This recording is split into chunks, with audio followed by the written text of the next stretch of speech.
history. All right, Professor, let's pause right there. There is President Obama and the First Lady. We also know they have their kids and Michelle Obama's mother as well. There is Malia, I think we just saw. So they're getting ready to come out in the rain, a little bit unexpected. Certainly it's a step up from what they were dealing with in D.C., which is snow. But here comes the President of the United States and his family. He's about 30 steps away from touching down on soil that many felt an American president would never touch on. I don't think anybody watching this in Cuba isn't moved, and probably a lot of people in the United States. There's going to be a before and after to this trip and to this moment. And you wanted a rain metaphor. President Obama is really opening up the floodgates here.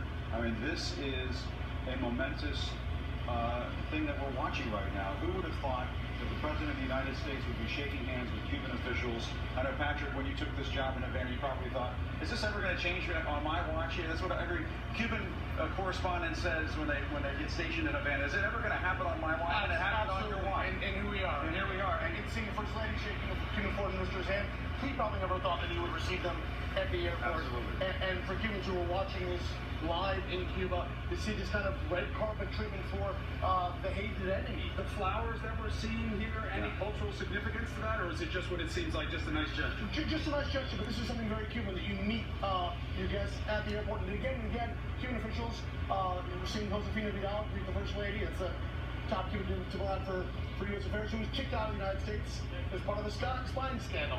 Gustavo Machin, the diplomat shaking hands with the president, he can't come to the United States. He was kicked out of the United States over a spying scandal as well. There's a lot of spy games. Ambassador to the U.S., Cabañas there. Now, who is not there, Jim and Patrick, is Raul Castro. Is there anything to be read into that? Is that significant? I think baby steps.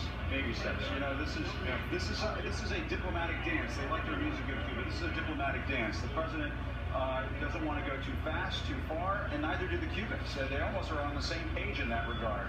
They both know that there's a lot at stake, but they both kind of need each other right now. The president he's opened up Pandora's box, and so now we have to see how this is all going to play out. And this is a gamble for President Obama. What if he gets here and this just doesn't work out? He just is look, that's a real crosshairs. Lisandro Perez, let's bring you in here. This moment of him being on the tarmac is very real for you, but there's also something here that is not completely real, and that is the change in the embargo status, because politically, an executive order is only as good as the executive in office.